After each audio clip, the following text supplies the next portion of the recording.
The distress signal from the Ferali cluster had been active for 11 months. I had read it every morning for 11 months. The same way I read the weather projections for a station that had no weather. The same way I reviewed the schedule for meetings I had already attended in my dreams. The signal was 3 words in Ferali Standard, and the translation was always the same, and I had long since stopped letting it sit in my chest the way it had that first day. I am Ambassador Vreth Ka of the Soloon Collective. My people have 6 limbs, skin that changes color with emotion whether we want it to or not, and 34 years of diplomatic experience stretched across 17 ceasefires and 4 full peace settlements. I am very good at sitting across a table from someone who wants to burn the galaxy and convincing them to sign a document instead. This is the thing I believed, right up until the morning the ship arrived. The Grand Convocation Hall of the Interstellar Council was the greatest room in the known galaxy, and I say that not as flattery but as fact. 412 species had contributed to its construction. The ceiling was high enough that 3 species who photosynthesized kept their seedlings in the upper galleries. The floor was made of a composite material, chosen because it felt neutral underfoot to every species present, which meant it felt deeply uncomfortable to all of them, in exactly the same way, which the architects apparently felt was a reasonable starting point for diplomacy. I had been sitting in that hall for 6 hours.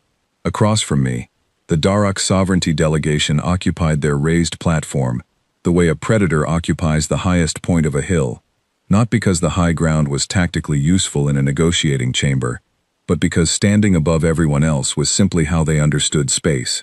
The Darok were large. Their bilateral symmetry was the kind that evolution produces when it wants something to be very good at catching things that run. Their primary diplomat, a male called Vekrath Dune, had been speaking for 3 consecutive hours about the legal framework under which the Ferali cluster now belonged to his people. He was not wrong about the legal framework. That was the terrible part. The Convocation Charter had 17 clauses about territorial acquisition, and the Darok had threaded through all 17 of them with the patience of a species that had done this before and expected to do it again. 11 billion people in the Ferali cluster. 3 weeks. No survivors with functioning memory. I had drafted the formal objection letter myself. I had used very strong language. It had been submitted in triplicate to the relevant subcommittees and was currently being reviewed by a panel that would report back within 90 days. 90 days. My aide, a young Soloon named Peth who had just completed his 3rd year in diplomatic service and still believed very firmly that the right document could stop anything, was sitting beside me with his stylus and his note tablet, and I could see from the pale gold shimmer running along his neck that he was frightened. He was hiding it well. I had taught him that. Hide the color. Keep your face still. Never let the other side know what your skin is doing. Mine was doing the amber of long and very tired endurance. I was not trying to hide it. Nobody was looking at me anyway. Everyone was looking at Vekrath Dun, who had just produced a 17-point addendum to his previous argument, and was presenting it with the confidence of someone who had never once in their life needed to wonder whether they would win. Then every sensor in the convocation hall went red at once. Not orange, not the yellow of caution, or the slow amber of advisory alert.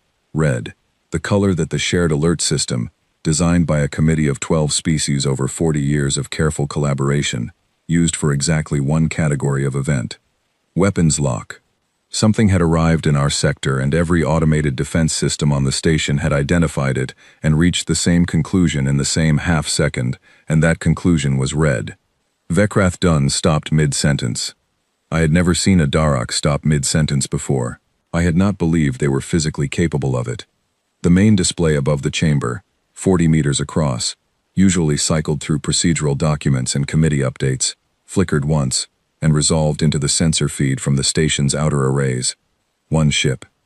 I want you to understand what that means. The Darok fleet that had taken the Ferali cluster in 3 weeks had comprised 240 vessels. The convocation station itself was protected by a ring of 17 sentinel platforms, each one a deterrent and a promise. When species arrived to make statements, they arrived with numbers. Numbers were the language everyone spoke. 1 ship had arrived. It was not large by warship standards. It did not match any profile in the convocation's registry. Its hull configuration was unfamiliar. Its drive signature was unfamiliar. and the frequency on which it was broadcasting was one that the translation system flagged with a notation I had never seen before in 34 years. Humor detected. Confidence. Low. The chamber was completely silent. 412 species, their delegates and aides and technical staff and security personnel, and the only sound was the very soft hum of the ventilation system, and the distant, faint, impossible-to-place smell of whatever the Thervaki delegation always burned that nobody had ever successfully identified. Then the transmission opened. The voice was female, human female, I would later learn, though at that moment, I had only the most theoretical understanding of what a human female sounded like. She spoke in Galactic Standard with an accent that put the emphasis in unexpected places, and she spoke the way someone speaks when they are not performing calm, but actually are calm, which is a different thing entirely, and most species never learn to tell the difference. She said her name was Captain Nina Caldwell, of the vessel IHS Reckoning. She said they had received our distress signal. She said she was sorry they were late, and that there had been a fueling stop, and a disagreement about classification of the operation. And she said that last part, with something in her voice that was not quite a smile, but was adjacent to one. Then she addressed the Daruk sovereignty directly. 6 hours, she said. Use them. That was all. The transmission closed. Vekrath Dun made a sound I had no translation for. Then he made a second sound that I did have a translation for, and it was not something I will repeat in any official record, but the meaning was clear enough. He was not frightened. He was offended. A single ship, one vessel with a female commander who apologized for being late, and then gave a deadline to a species that had never, in 400 years of recorded history, met one they respected. He laughed. I had attended 509 formal sessions in this chamber. I had heard many things. I had heard species threaten each other, flatter each other, lie to each other with such technical precision that the lies were more beautiful than most truths I had encountered. I had never heard a species laugh at a human. Peth leaned toward me. He was very young, and in that moment he looked younger still, and the gold of his fear had deepened to something closer to copper. He said, in our home tongue, very quietly, "Should we warn them?" He meant the Darak. I opened my mouth. I thought about the 412 files in the Convocation Archive labeled Human Military History, Context, Primitive Era. I thought about the Ferali distress signal. 3 words. 11 months. I thought about Vekrath Dun, still laughing, his delegation joining in now, a low, rumbling cascade of Darak amusement filling the chamber, while one ship sat in our outer sensor range and did nothing at all. I closed my mouth. I had read every historical account of human warfare ever submitted to the Convocation Archives, all 412 of them. I had filed them under that label, Context, Primitive Era, and moved forward, because that is what a diplomat does. You contextualize, you categorize, you file things where they will not distress you unnecessarily. I was no longer certain that had been the correct filing decision. The laughter was still going when the Reckoning's engines began to warm. They appeared on the sensor display as a deepening signature in the drive array, a quiet and technical thing that the Darak delegation almost certainly did not know how to read, because why would they? The Darak did not read sensor data for other species' ships. The Darak did not need to. Except that someone on my staff had cross-referenced the drive signature against a database I had not known we had. A small and very old file that some predecessor of mine had apparently requested from a human trade contact 40 years ago, and which had been sitting in our archive ever since. And the notation that came back was 2 words. Combat ready. The Darak sent their response 40 minutes later. It was creative. It was comprehensive. It suggested that Captain Caldwell might consider a number of alternative activities in lieu of whatever she was planning, and it did so in terms that the translation system flagged 4 separate times for content. The Reckoning did not respond. Its engines continued warming. Peth looked at me. His stylus was very still in his hand. I looked at the single ship on the sensor display. It was not moving. It was not posturing. It was simply there, in the way that a closed door is simply there, except that some closed doors, if you have read the right files, you know better than to open. I started drafting a mediation request. It was what I knew how to do. It was the only thing I knew how to do. My skin, which I had spent 34 years learning to control in public, was doing something I had no diplomatic name for. Not fear, not grief, not the amber of endurance. Something older than all of those. Something that felt, if I am being precise, like the moment before a very large and very quiet thing stands up. The 6 hours began like every diplomatic crisis I had ever managed. Frantic, loud, full of people talking very quickly and very confidently about things they did not fully understand, including me. My first action was to open a formal channel to the human vessel. This was protocol. When an unannounced military presence enters a convocation-adjacent zone, the senior diplomatic representative of the host body makes contact within 15 minutes and establishes terms of communication. I had done this 41 times in my career, twice with species that were actively threatening the station, once with a Thervaki battle group that turned out to have taken a wrong turn at a navigational beacon, which is a sentence I still find difficult to believe I ever wrote in an official report. I composed the message carefully. It acknowledged the reckoning's presence. It expressed the convocation's appreciation for the concern shown toward the Ferali situation. It very gently and very professionally suggested that unilateral military positioning, without prior consultation, created certain procedural complications that we would very much appreciate discussing. I sent it. Then I waited. My aide Peth was updating the incident log. Around us, the smaller rooms branching off the main convocation corridor were filling with noise as every delegation ran their own internal response. I could hear 6 different languages through 6 different walls, all of them cycling through what sounded like the same conversation in different vocabularies. What do we do? What do we do? What do they want? What do we do? Hour 1 passed. No response from the reckoning. The Daruk delegation, meanwhile, had issued a formal statement of their own. I read it on my tablet, while Peth brought me a cup of something warm that was intended to approximate tea and fell somewhat short of that ambition. The statement was long and confident, and it used the word sovereignty 17 times. It noted that the human vessel's presence constituted a violation of Daruk territorial claim space, as the surrounding sector had been formally incorporated into the sovereignty under Convocation Charter Article 12, subsection 4. It demanded the vessel withdraw within 2 hours, or face appropriate response. I read the part about appropriate response twice. Then I read the reckoning's engine status on the passive sensor display that Peth had quietly set up on the corner of my desk. The engines were still warming. There is a specific kind of quiet that a ship has when it is not yet doing anything but has decided everything. I did not know that then. I learned it later, much later, from a human technical manual that a colleague sent me after all of this was over, during the period when I was trying to understand everything I had not understood. The manual called it pre-engagement configuration. The convocation's own military theorists, the few we had, called it something longer and less honest. I called it, at the time, the thing that was making my skin do things no diplomatic briefing had ever prepared it to do. Hour 2. The convocation secretary prime herself called me. Her name was Gor Valen, a Thervaki elder, 700 years old by her species reckoning, which in Saloon terms was approximately the same as describing someone as the mountains.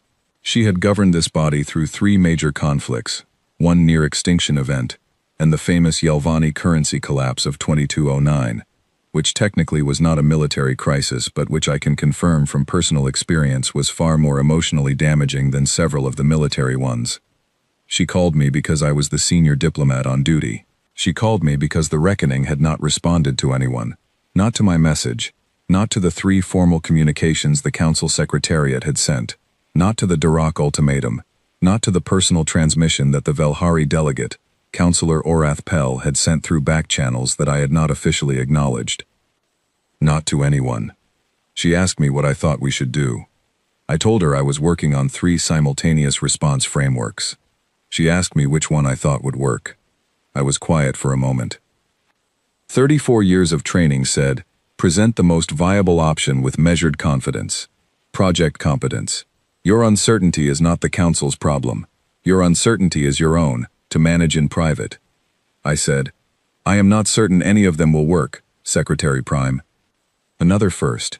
She looked at me through the comm screen for a long time, her chromatic patches, which Thervaki use the way we Soloon use our skin, had gone the gray-green of a Thervaki who is choosing very carefully what they say next. She said, "Keep working." The channel closed. I kept working. Hour 3. Peth had moved the sensor display to the center of my desk by now, without my asking him to. He had also, without my asking, pulled up everything in our archive on human military operations. It was a lot. The file labeled Context, Primitive Era, was, I now understood, very long. The Daruk attaché contacted me privately at hour 3 and 14 minutes.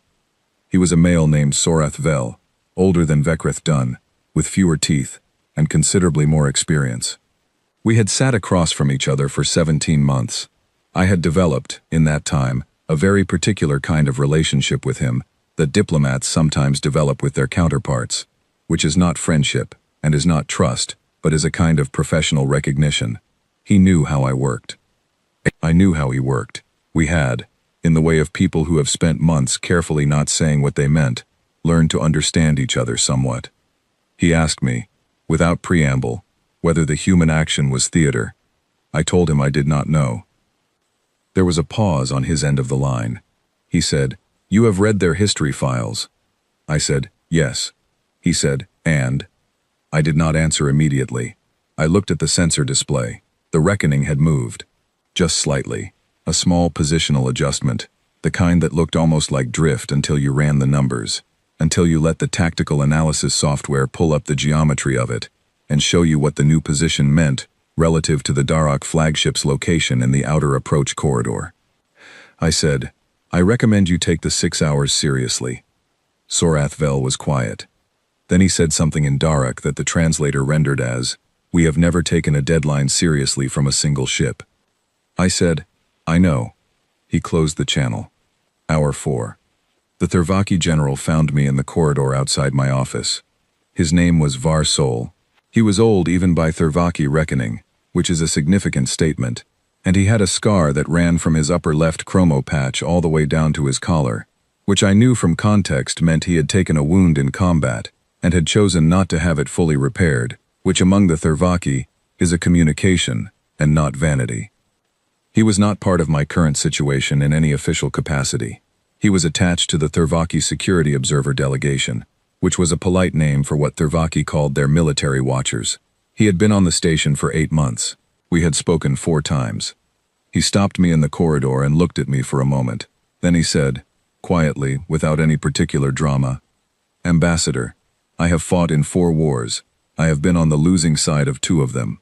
I have surrendered twice, and I have watched other species decide not to fire on retreating forces when they could have, and I have watched species decide otherwise." I said, "Yes." He said, "I know what it looks like when a species is deciding. They move differently. They speak less. They position their forces in ways that only make sense if they have already made a choice, and are simply waiting for the clock to run out." I looked at the general for a long time. He said, "The humans have not been deciding since they arrived. They decided before they came. The ship did not come here to choose. It came here already having chosen." I said, "What do you recommend?" He said, "I am a general, Ambassador. Recommendation is your role. I am simply informing you of what I see." He walked away. I stood in the corridor. The ventilation hum was very loud in my head. Hour 5. The Daruk delegation went silent. Not formally silent, not a declared communication blackout, but practically silent, which was different and worse. Vekrath Dunn, who had been speaking for 9 of the past 14 hours, stopped speaking.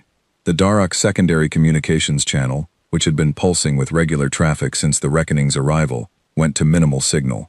Their delegation's reading of our shared sensor feeds spiked, meaning they were watching the same display I was watching, every minute, the way you watch something when you can no longer afford not to. My skin had gone the pale amber of saloon grief, and I had stopped trying to manage it an hour earlier. There was nobody to perform composure for. Peth had seen me in worse states, and the corridor was empty, and sometimes the body simply knows before the mind decides to accept it, and the skin says what the mouth is not ready to say. Sorath Vel contacted me again, at hour 5 and 40 minutes. He said, "Is there anything the convocation can offer, as an intermediary framework, that might—" I said, "Sorath, He stopped. I had never used his given name before. In 17 months. Not once. I said, "There is no framework for this moment. This moment is not that kind of moment." There was a long pause. He said, "I see." Then, "Tell me something honestly, Ambassador."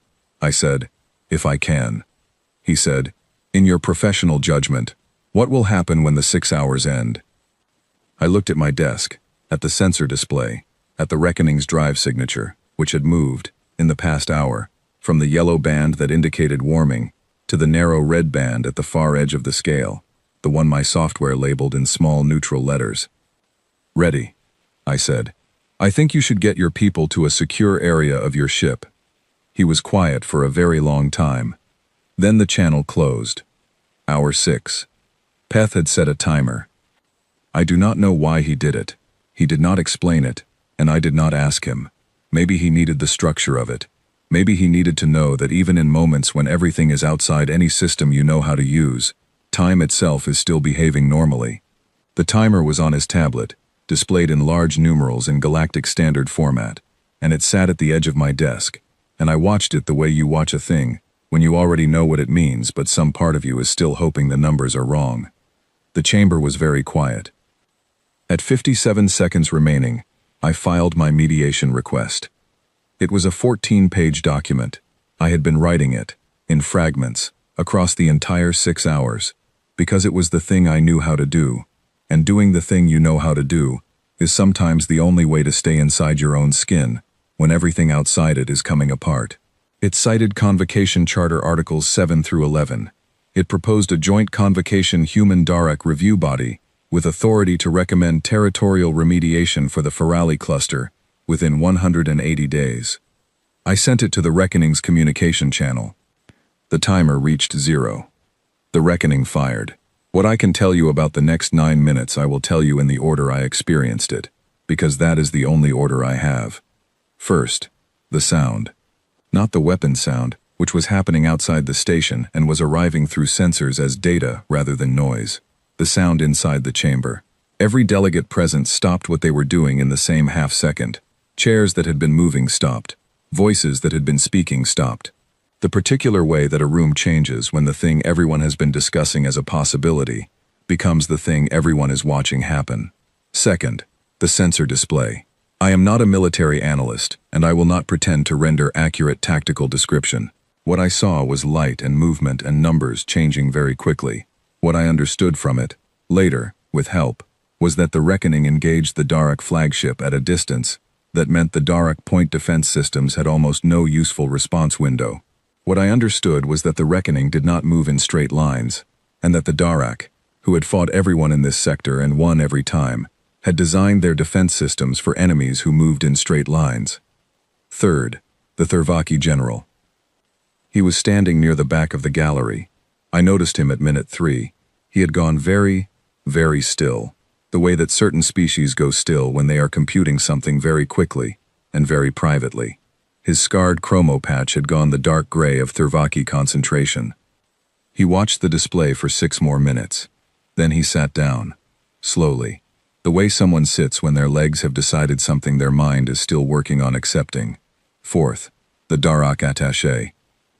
Sorath Vel came into the chamber at minute 7. I do not know why he came to the main chamber. I think perhaps he did not want to be alone wherever he had been.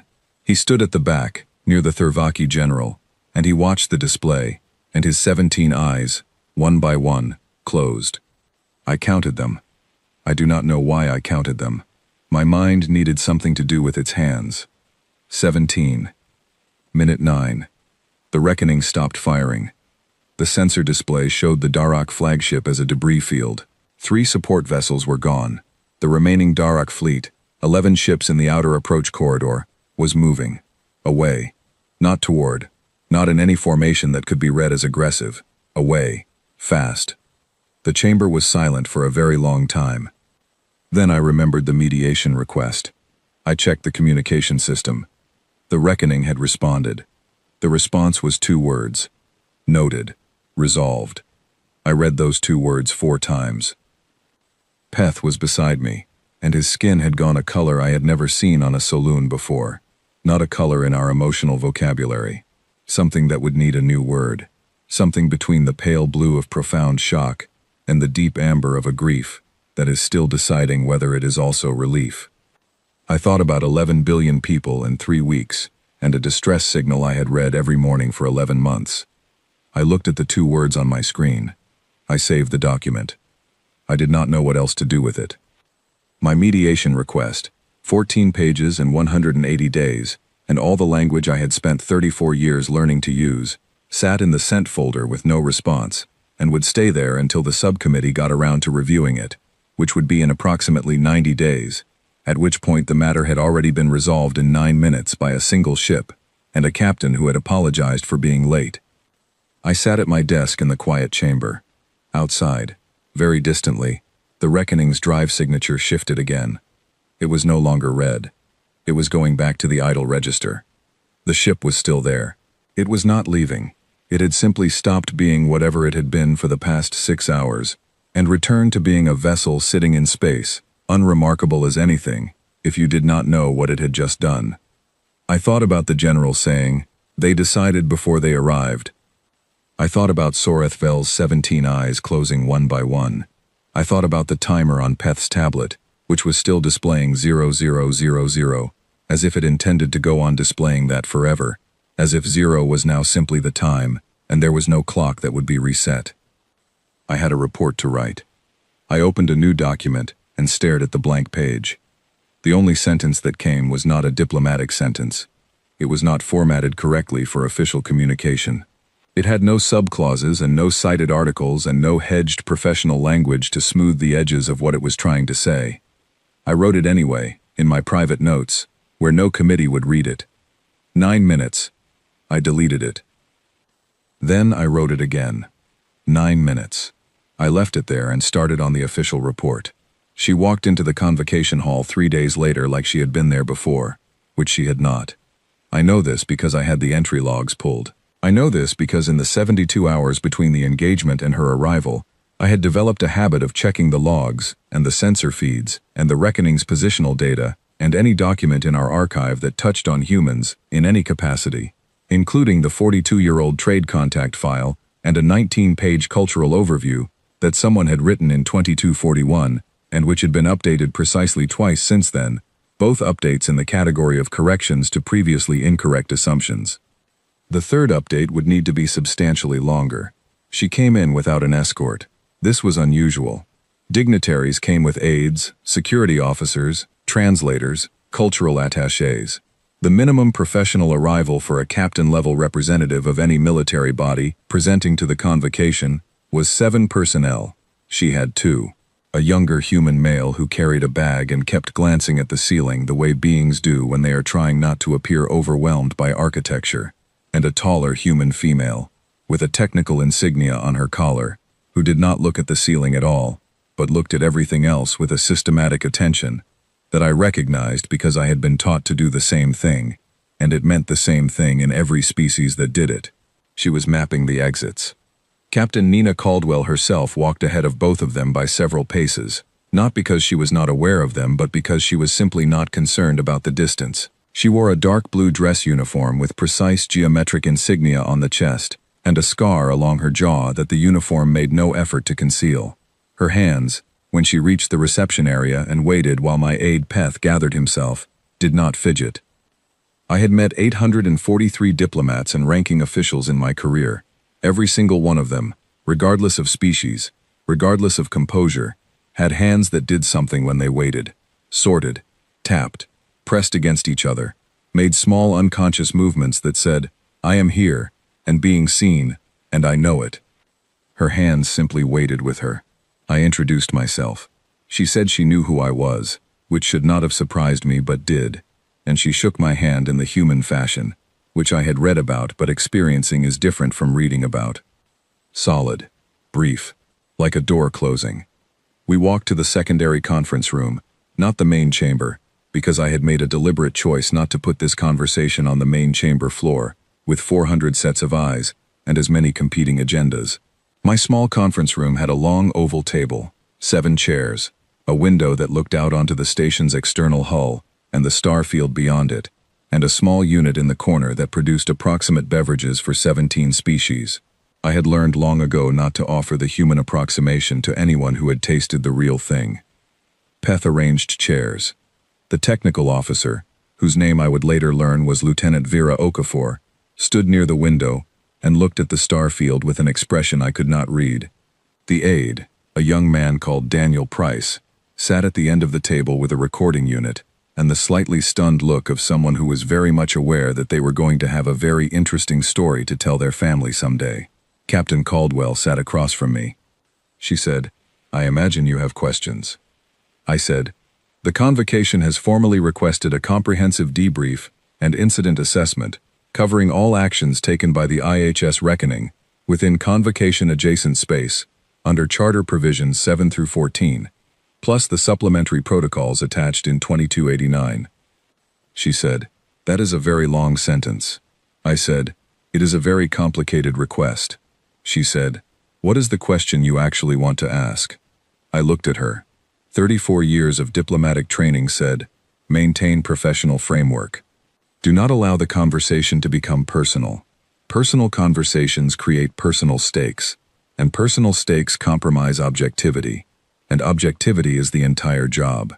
I said, "How do you decide?" She did not ask me to clarify. She understood what I meant immediately, which told me something, which was that this was not the first time she had been asked this question. She picked up the cup that Peth had placed near her, something warm and dark that was the human approximation, and she held it without drinking. She said, "There is a file in your archives, Human Military Operations, flagged as primitive era context." I said, "Yes." She said, "You read it." I said, 412 documents." "Yes." She said, "Then you know that we have been deciding since before we left our own planet. We have been deciding since before we had ships. We have decided in ways that did not work, and we had to decide again. We have decided with the wrong information, and paid for it, and decided again with better information, and paid for that too. We are not good at not deciding. It is not in our construction." I said, "The Council would argue that the situation required a diplomatic framework." She said, "The Council had a diplomatic framework. 17 months of it." She did not say this with anger. She said it the way you state a number from a report. A count of days. A fact with edges. I said, "The Charter requires consultation before military engagement." She said, "Yes. We will participate in all consultation processes. We will file everything required. I have a staff member who is very good at paperwork and has already begun." She set the cup down. She said, "While we are doing the paperwork, I need the convocation's formal position on the Darak, retaining control of the Ferali worlds they have already settled." The room was very quiet. Lieutenant Okafor, near the window, did not move. Peth's stylus stopped. I said, "That question is currently under review by the relevant subcommittee, which will—" She said, "Ambassador." I stopped. She said, "I am not asking about the subcommittee. I am asking what the convocation's position is.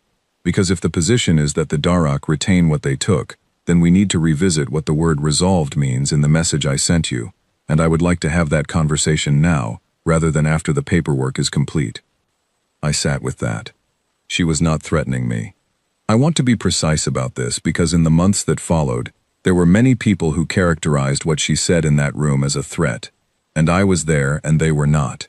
She was not threatening. She was informing. There is a difference, and the difference matters, and the entire subsequent mishandling of the Council's response to the humans can be traced back to people who were not in that room, deciding that what she said was a threat, when what she said was, in fact, simply the truth. She said, "What do you want, Captain?" She looked at me with eyes that were a dark, gray-green color that I had not encountered in any species before and have not since. She said, "The same thing you want. I just have a different calculation about what it takes to get there." She stood up. The meeting, apparently, was over. Daniel Price scrambled to collect his recording unit. Lieutenant Okafor turned from the window with the precise, economical movement of someone who had been waiting for that specific signal and had never stopped expecting it. At the door, Caldwell turned. She said, "For the record, Ambassador, your mediation request was well drafted. The framework for the Farali Territorial Review was particularly thoughtful. If the subcommittee wanted to use it as the basis for the resettlement process, it would serve. I said, "Thank you." She said, "You're welcome." She left. I sat at the table for 14 minutes after they were gone. Peth did not speak. This was one of the things I valued most about Peth, that he had learned early that there were categories of silence that needed to be left alone, and he could identify them, and he had the discipline not to fill them. Lieutenant Okafor had left a small mark on the window. Not deliberate, just the faint trace of a shoulder that had been resting there, barely visible against the glass. I found myself looking at it. I thought about the Farali distress signal. 3 words. 11 months. I had read it every morning, and filed my formal objections and drafted my frameworks, and sat across the table from Vekrath Dunn, and eaten the words I actually wanted to say, and replaced them with the words the process required. Because that is the job. That is what diplomacy is. You eat the true words and serve the useful ones. 11 billion people. 3 weeks. The reckoning, in 9 minutes. I picked up my stylus and wrote a single line in my private notes. Not an official document, not a filed record. Just the words that were sitting in my chest, demanding to be somewhere other than inside me. She said the same thing you want, and she was right, and I have been sitting across tables from people who burn civilizations, and calling it diplomacy, and I do not know what that means about me, and I do not know what it means about us. I read it back. I did not delete it. I found Varsol, the Thervaki general, in the corridor 2 hours later. He was standing near the hydroponics bay entrance, which was an odd place for a military observer to be standing. And when I approached, he did not look surprised to see me. I said, "You watched the display during the engagement." He said, "Yes." I said, "And the 9 minutes?" He said, "Yes." I said, "What did you see?" He considered this for a long time. Not the way someone considers a question they do not know how to answer, the way someone considers how to answer a question they know the answer to very precisely and want to render it correctly. He said, "I saw a species that calculates patience differently from everyone else.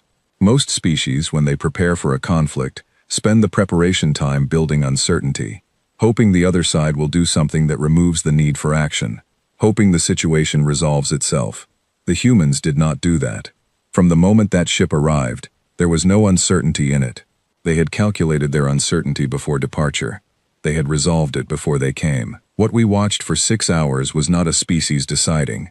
It was a species waiting for the clock to confirm the decision they had already made." I said, "And that distinction matters." He said, "It is the only thing that matters, Ambassador. When a species fights without uncertainty, they do not fight like someone who might stop. They fight like someone who has already accounted for stopping and found it unnecessary." He looked at the hydroponics bay door. He said, "I have surrendered twice. Both times, I was fighting an enemy who might have stopped, might have shown a gap. I was looking for the gap. There was no gap here. There was simply the thing happening until it was finished." I said, "Does that frighten you?" He said, "Yes." Then, should it? I did not have an answer for him. I was not sure I would have one for a very long time.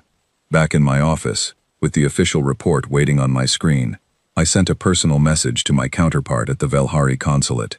Counselor Orath Pell was one of the longest-serving members of the convocation floor, a meticulous being who kept detailed records of everything, and who had, for the past 11 months, submitted more formal objections to the Darak expansion than any other delegate. Orath Pell responded within minutes, which told me he had been waiting for contact from someone. He said, "I heard she left quickly." I said, "She made her position clear in less time than it typically takes the subcommittee to agree on a meeting date." He said, "What is her position?" I said, "That we should decide what we actually want, and then say it." Orath Pell was quiet for a moment. He said, "That sounds very simple." I said, "It is. That is the problem with it." He said, "The council is already organizing an emergency session. There will be a resolution, probably within 48 hours. Multiple delegates are using the word unilateral quite urgently." I said, "I know." He said, "And you?" I looked at my screen, at the private note I had not deleted, at the official report that was still waiting for a first line. I said, "I think I need to write a more honest document than I usually do, and I think the council is not going to enjoy reading it." Orath Pell made a sound that his species produces when amused by something unpleasant. He said, "You should rest first. You look terrible, and you have been awake for 2 cycles." I said, "Yes." I did not rest. I went to the hydroponics bay, because the general had been there, and I wanted to understand why, and I stood in front of a plant that was attempting to be a fern without fully committing to the concept, and I looked at the star field through the small porthole in the bay's outer wall, and I tried to find the reckoning in the field of visible objects. I could not. It was not close enough to see without sensors, but I knew it was there. That was the thing. For the first time in 17 months, something was there that I had not put there, and it had not asked for permission, and the Ferali people were alive, and the Darak fleet was retreating, and my 14-page mediation request was in a sent folder, and I did not know what any of that meant about the galaxy I had spent 34 years learning to navigate. But I knew the ship was there. And knowing that was, in a way I could not yet name, and would spend a very long time trying to, not nothing. The emergency session was called for the 48th hour precisely, which told me that someone had been counting. I arrived early, as I always do. The main chamber was filling with a particular kind of energy that I had learned to read over decades, the energy of a collective body that has decided it is frightened and is now organizing around the fear. It looks like urgency. It sounds like concern.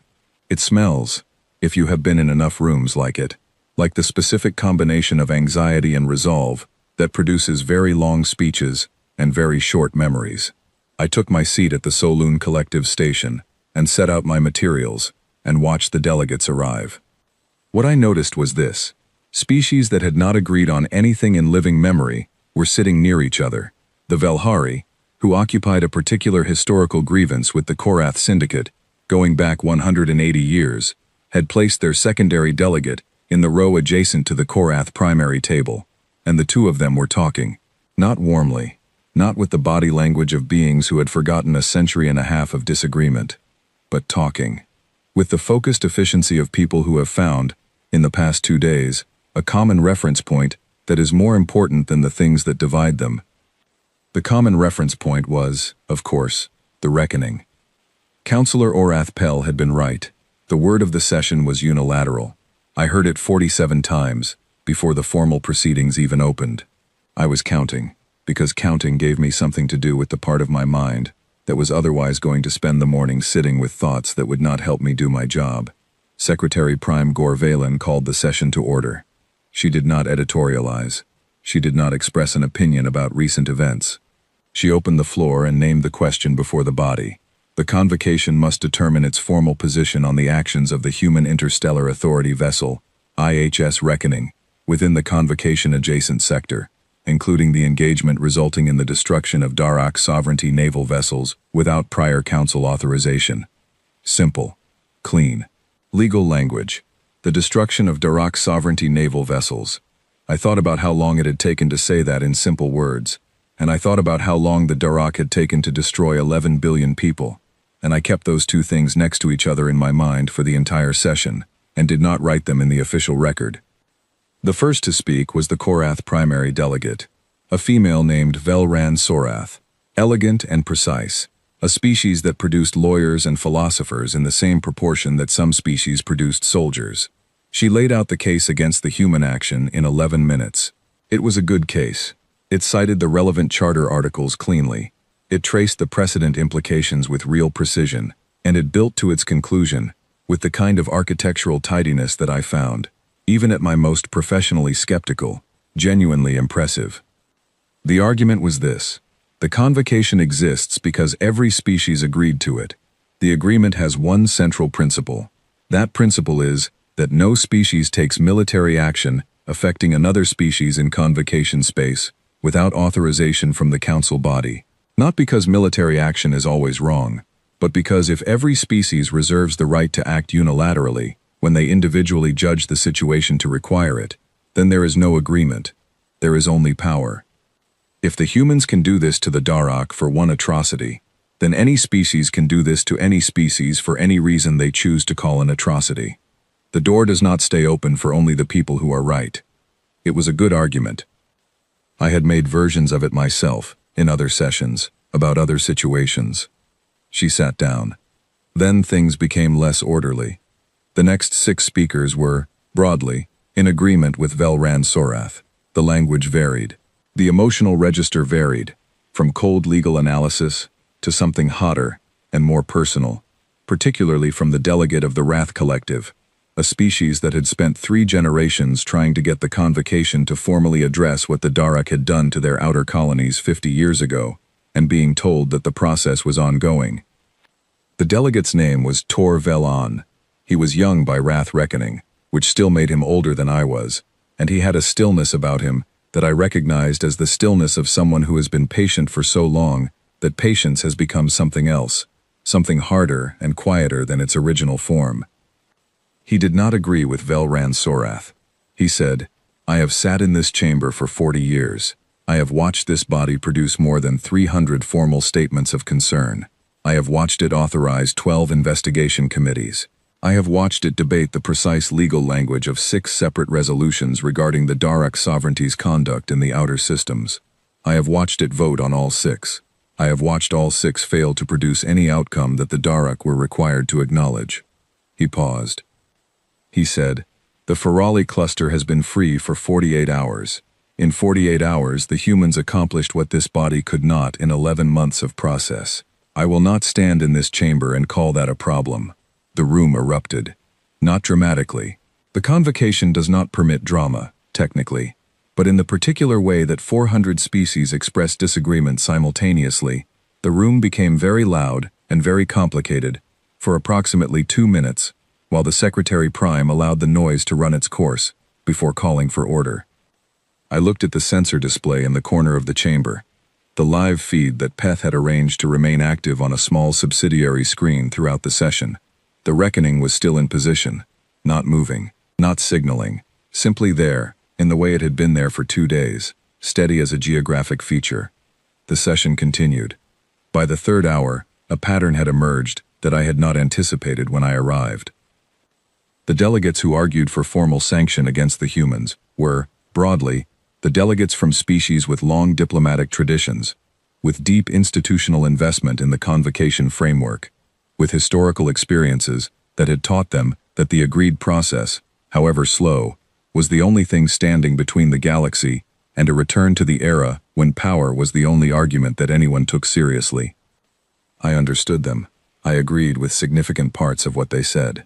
I had spent 34 years believing what they believed. The delegates who argued against sanction were, broadly, the delegates from species who had been on the wrong end of a situation the Convocation process had failed to resolve. The Wrath Collective, the Ferali survivor representatives, 2 of them, who had arrived at the station 2 days ago and sat at their table with expressions that I did not have language for.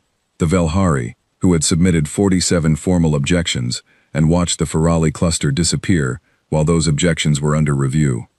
And, increasingly, the Thurvaki. Var Sol was in the gallery, not on the floor, but I could see him from my seat. He was listening with the total attention of someone who has spent a lifetime developing the ability to hear what is actually being said beneath what is being said. When the Korath delegate made a point about precedent, he tilted his head very slightly. When the Wrath delegate spoke, he was completely still. I was called to present at hour 4. This was my role. The Soluan Collective held a senior mediation position, which meant that in contested sessions, I was often asked to present the neutral synthesis, the professional accounting of all positions that helped the body find a path forward. I had done this for 30 years. I stood up. I had prepared 3 different versions of my remarks. The formal diplomatic synthesis, which walked through all positions and concluded by recommending a moderate censure with a commission of inquiry. The cautious version, which delayed the censure pending further review. The version I had almost not brought at all, which was the version that said what I actually believed. I stood at the podium. I looked at the Ferali representatives. They were watching me. Both of them, a female named Sara Velen, and a male whose name I had been given as Korath, but not the Korath, meaning it was a name in his own language, and it had been transliterated badly, and I felt the small, specific sorrow of that, the bad transliteration, the bureaucratic failure of small consideration, the way that 400 species sharing a common space could still, in the smallest moments, fail to see each other.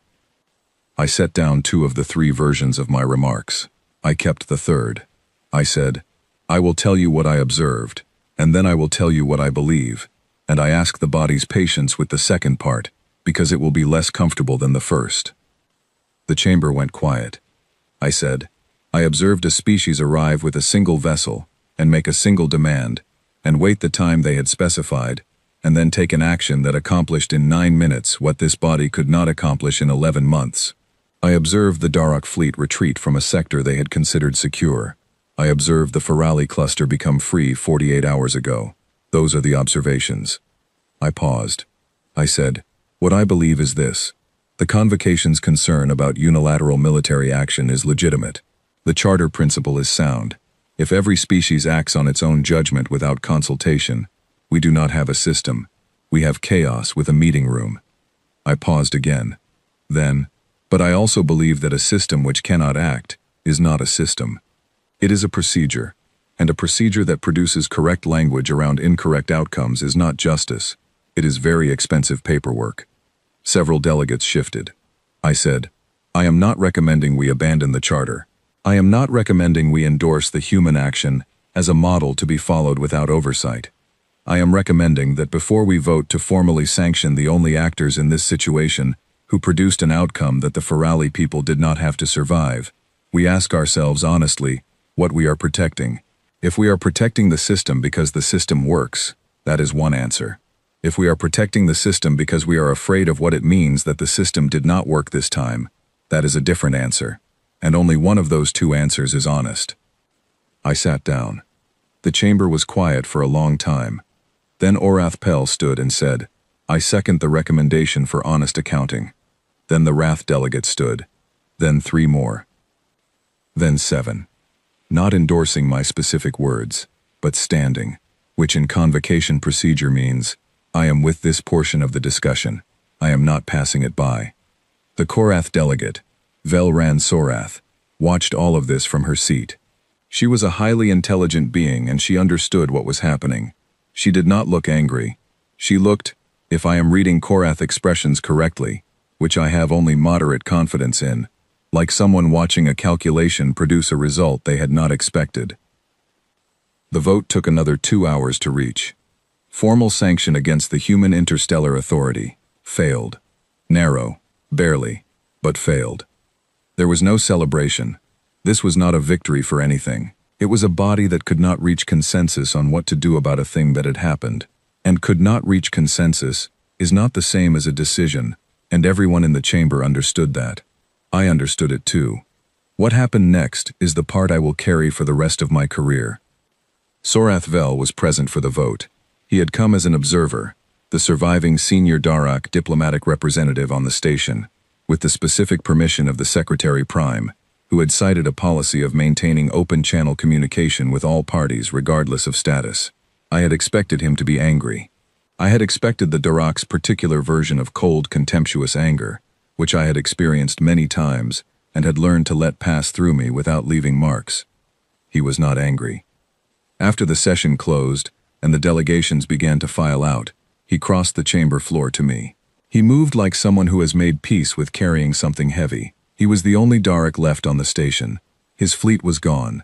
His flagship was a debris field in an outer approach corridor, and he was here, alone, in the chamber where the council had just declined to formally punish the people who had done that. He stopped in front of me. He said, in perfect Soloon, which I had not known he spoke until that moment, which told me something about who Sorath Vel actually was.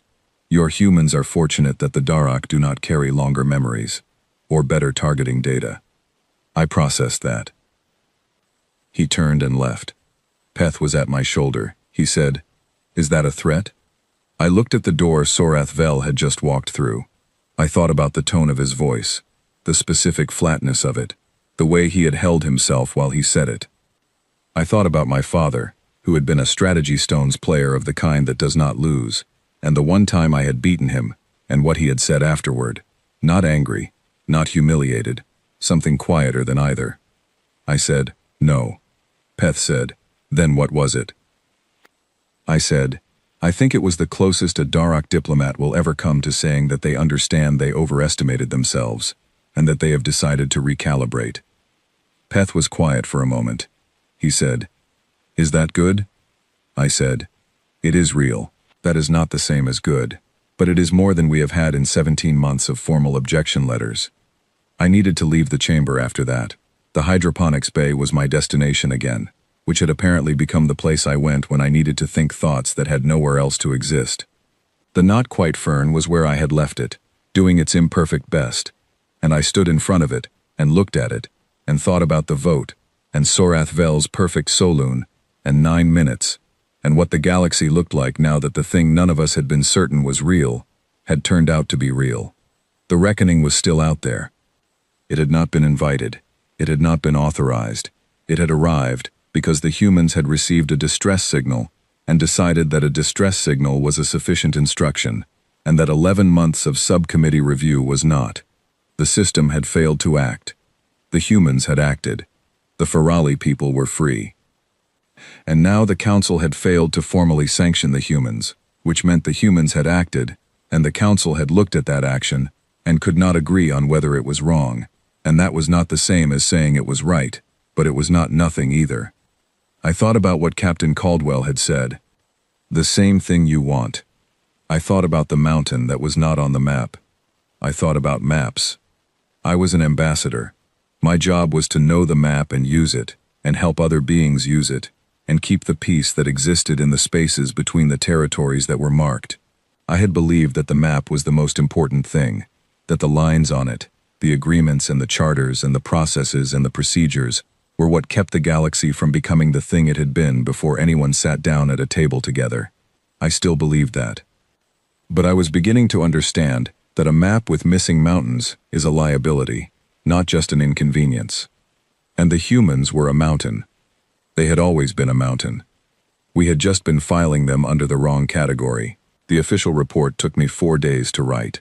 4 days, which is twice as long as any report I have produced in my career, including the one I wrote after the Yelvani currency collapse when I had 1,100 pages of testimony to synthesize, and a Secretary Prime breathing down my neck every 6 hours.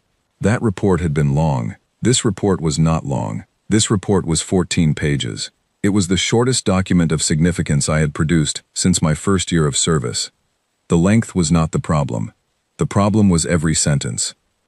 I would write a sentence, the kind of sentence I knew how to write, clean and neutral and professionally weighted, and I would read it back, and the sentence would be accurate, and it would also be a small, precise lie. Not a dishonest lie, a lie of category, a lie that comes from choosing the language that preserves the framework over the language that describes what happened. I deleted my first draft in its entirety at hour 31. I started again.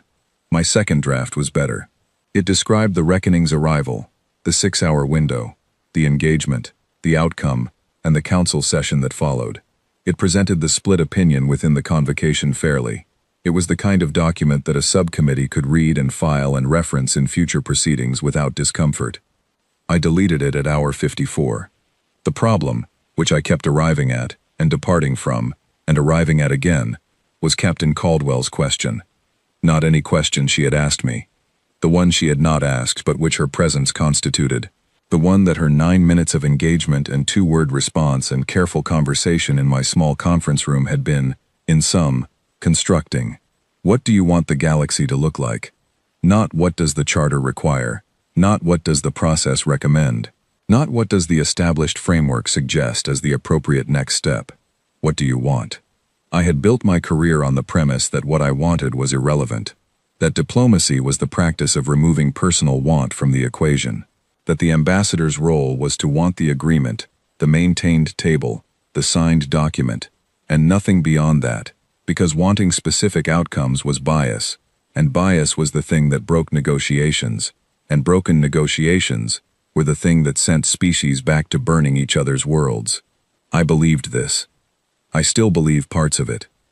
But I had also spent 11 months reading a distress signal every morning, and writing careful professional language about it, and sending the language to committees that sent it to other committees, and the signal had stayed active for all 11 months, and 11 billion people had been waiting inside those months, and I had done the right thing, in the right way, and it had made no difference at all, until a single ship arrived and decided to make a different kind of difference. I wrote my third draft. This one said something true. It said, "The convocation process failed to produce an outcome in the Ferrari situation. This is not a failure of the process in principle. It is a failure of the process in practice. The distinction matters because a process can fail in practice while remaining valid in principle, and the appropriate response is to examine the practical failure rather than abandon the principle. The Council should conduct a formal review of why 11 months of process produced no outcome, not in order to assign blame, but in order to understand the specific structural gap that allowed a situation to persist until external action was required." That part I was satisfied with. The harder part came next. I wrote, "The human interstellar authority's action without Council authorization is a legitimate concern. The charter principle that unilateral military action undermines collective security is sound, and the Council's inability to formally sanction that action suggests that the body itself is uncertain about how to weigh that principle against the outcome it produced. This uncertainty is honest. It should be named honestly, rather than papered over by emotion that does not reflect the actual division of opinion." I read that section 3 times. It was not comfortable. It was true. I kept it. The final section was the one I rewrote most. It was the one about what came next. The recommendations. In every report I had ever written, the recommendations section was the part I was most confident in, because recommendations are where the diplomatic expertise lives, where 34 years of pattern recognition and institutional knowledge produce actionable guidance that the body can use. This time, the recommendations section was 2 paragraphs. The first recommended the Ferrari resettlement framework I had drafted in my original mediation request, with modifications based on the current situation.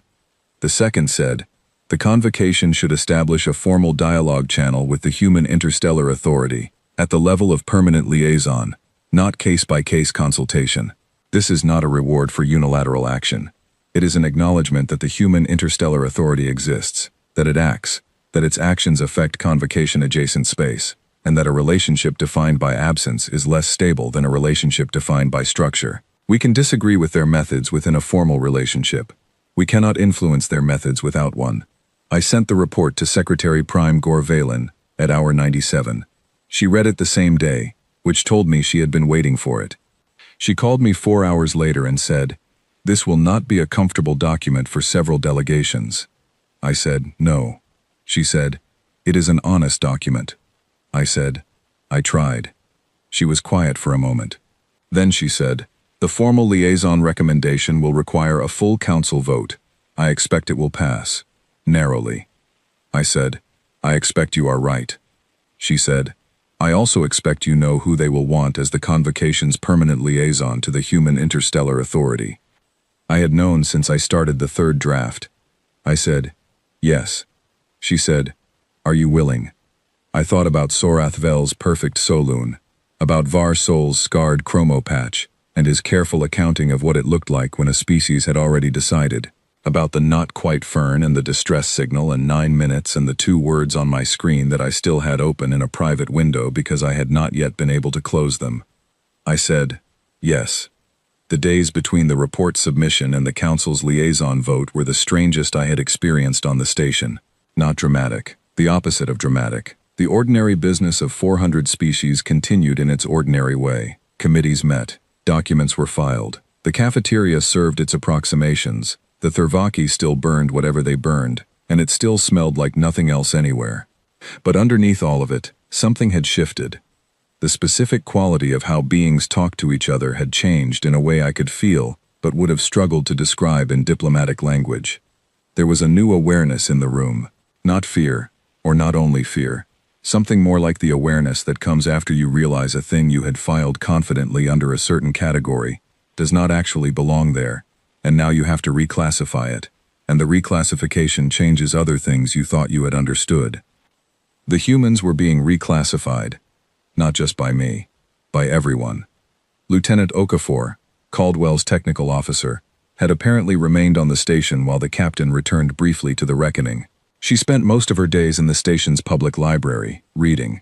I asked Peth what she was reading, because I was curious, and because I had learned that what a species reaches for when they have time to themselves says more about them than almost anything else.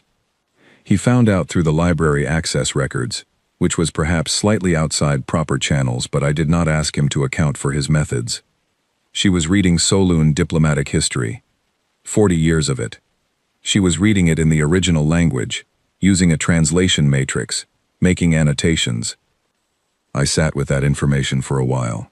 Then I sent her a message through official channels, asking if she would like the annotations explained in person, over the approximation of tea. She accepted within the hour. We sat in my small conference room for 2 hours, Lieutenant Okafor and she asked questions about Soloon diplomatic practice with the specific, targeted intelligence of someone who is not exploring out of politeness. She wanted to understand how the Soloon had built the first cross-species mediation frameworks. She wanted to understand how the trust had been established in the early years, when there was no precedent and no guarantee. She wanted to understand what it had cost. I answered honestly. At one point she said, "We are not good at this part." I said, "Which part?" She said, "The patience, the sitting across from someone who is wrong about something important, and finding the language that moves them toward being less wrong, without making them feel like they have lost something." I said, "It is a skill that can be learned." She said, "Yes, I think the captain knows that. I think that is why she wanted to come here herself."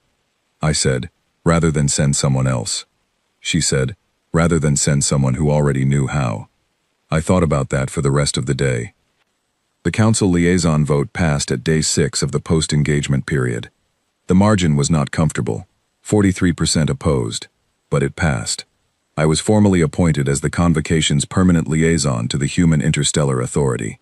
Peth, who had been with me for 3 years, and who I was going to have to find a replacement for because I would need someone with different skills in the new role, tried very hard to look professional about the news, and mostly succeeded. I began preparing for the formal introduction. It was in that preparation that I first started to understand something about the humans, that the 412 archived files had not fully conveyed. They had known this was coming. Not this specifically. Not the Ferali cluster or Vekrath Dun, or the specific 9 minutes of the specific engagement. But the shape of it, they had known, in the way that a species knows things that their history has taught them, at a cost that leaves marks, that a moment would arrive when the galaxy saw what they were. They had prepared for it. Not in the way that a species prepares for war. In the way that a species prepares for the conversation that happens after. The formal introduction was scheduled for day 8. Captain Caldwell had returned from the reckoning. The meeting would be in the main chamber, not the small conference room, because this was now official. The night before, I was in the hydroponics bay again. The fern was doing better, or perhaps I had simply recalibrated my expectations for ferns. Caldwell found me there. She was in a less formal uniform than the first time. She looked like someone who had slept recently, which was a specific kind of look I had not seen on her before, and it made her seem briefly like a different person, less the captain of a warship and more simply a human who was tired and had slept and was now somewhat less tired. She sat on the planter without ceremony. She looked at the fern. She said, "My grandmother had one of these. Real ones. Back on Earth. She used to say they were the most stubborn plant in existence, that they had survived every extinction event in the planet's history by simply being too inconvenient to die." I said, "I find that comforting." She said, "Me too." We were quiet for a moment. I said, "I have been assigned as permanent convocation liaison to your authority." She said, "I know. Congratulations." I said, "I am not certain that is the appropriate response." She said, "It is the human one. We congratulate people when they are given difficult jobs. It acknowledges the difficulty." I said, "It is a difficult job." She said, "Yes." Then, "You wrote an honest report." I said, "You read it." She said, "We were given a copy through formal channels." I said, "And?" She was quiet for a moment. She looked at the fern with the specific expression that I was beginning to understand meant she was choosing words carefully, not because she was uncertain of them, but because she wanted them to land correctly. She said, "It said what needed to be said, in a way that didn't make anyone the villain. That is harder than it looks.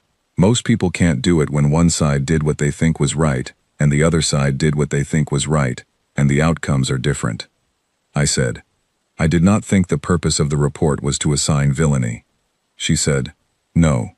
But you had the option to, and you didn't. That matters. I said, Captain, can I ask you something personally? She said, Nina. I said, Nina, how do you live with it? The 9 minutes. The decision. How does that sit in you? She was quiet for a long time.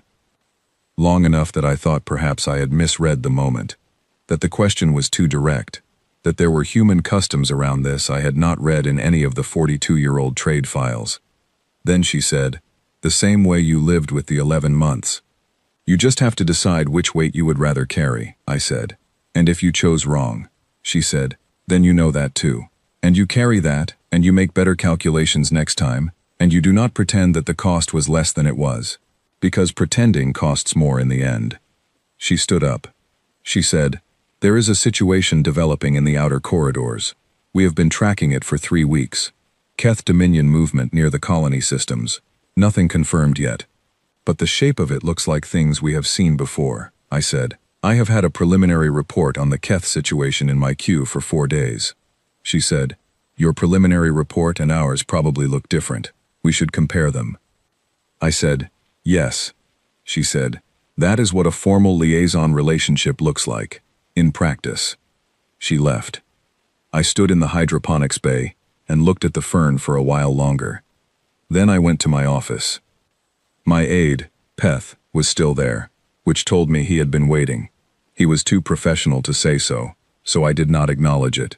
I simply sat down and opened a new communication channel. For a moment, I sat with the blank screen. 34 years of language. 17 ceasefires. 4 full peace settlements.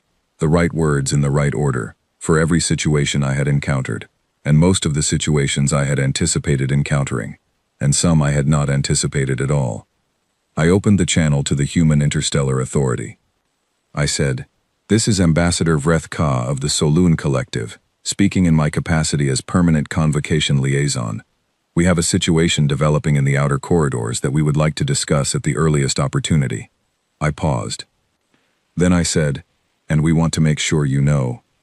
The response came in 4 minutes. Not 4 hours. Not 4 days. Not 11 months.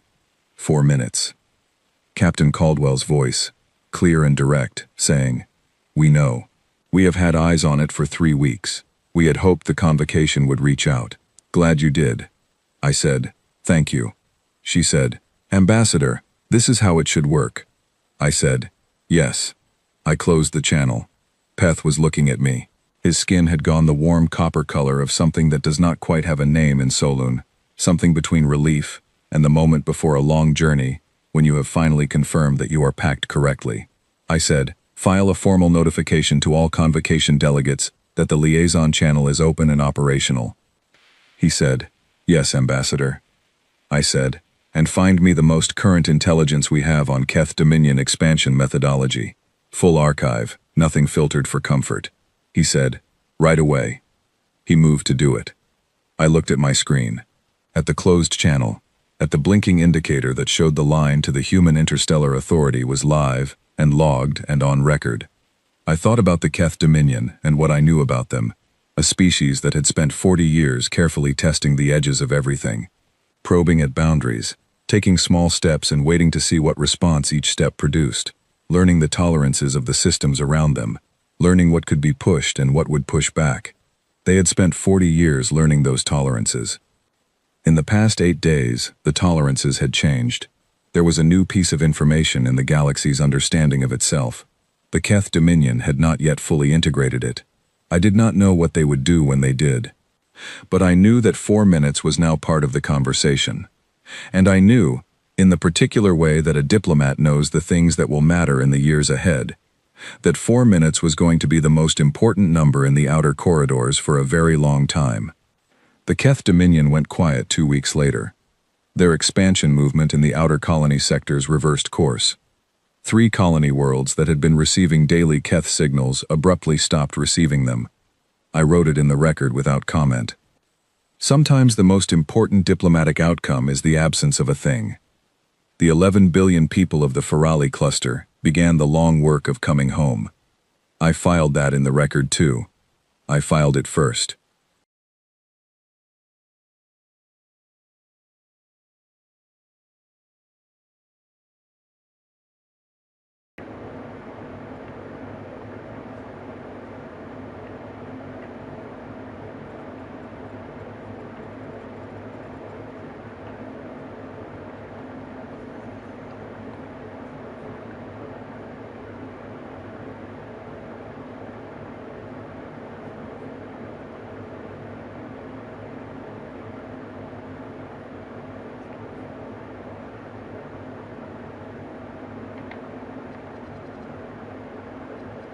Hold up, where are you at? Are you praying offline?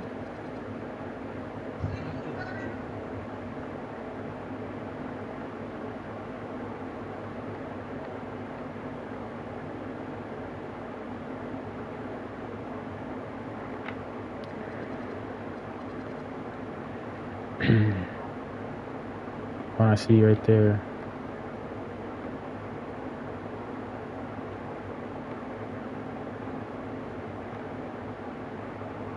Man. Come on. It says I have pending squad invites. What does that mean?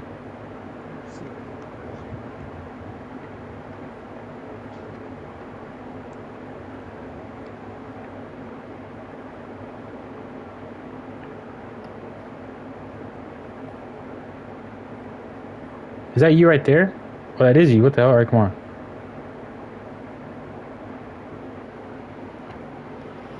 Should I buy the pass just to have the gorilla?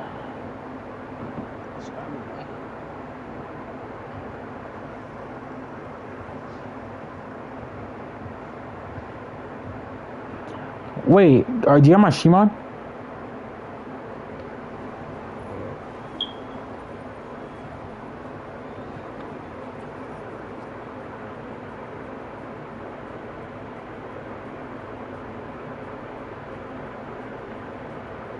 Wait, Tiny.